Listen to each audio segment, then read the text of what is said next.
तो वहीं शाइस्ता की तलाश में भी यहां यूपी पुलिस का सर्च ऑपरेशन जो है वो लगातार जारी है। यूपी से मगरिबी बंगाल तक तलाशी मुहिम लगातार, लोकेशन बदलने से नहीं मिल रही है।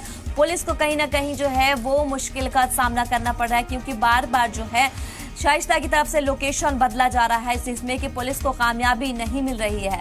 अहम मुलजिम गुड्डू मुस्लिम भी शिकंजे से बाहर है। यूपी पुलिस कर रही है जल्द ही दोनों को पकड़ने का दावा। तो लगातार लोकेशन चेंज होने की वजह से ये जो आरोपी है वो पुलिस की निगाहों में नहीं आ पा रहे हैं और हमेशा लोकेशन की वजह से जो है वो फरार होते नजर आ रहे हैं। तो शाइस्ता की तलाश में यहाँ यूपी पुलिस का सर्च ऑपरेशन जो है वो लगातार जारी है। यूपी से लेकर मगरिबी बंगाल तक तलाशी मुहिम जो है वो लगातार, लोकेशन बदलने से नहीं मिल पा रही है इस पुलिस को कामयाबी। तो बता दें कि अहम मुलजिम जो है गुड्डू मुस्लिम अभी भी शिकंजे से बाहर है, लेकिन लगातार यूपी पुलिस जो है उसे जल्द पकड़ने का दावा कर रही है। तो शाइस्ता और गुड्डू मुस्लिम दोनों को लगातार पुलिस पकड़ने का दावा कर रही है।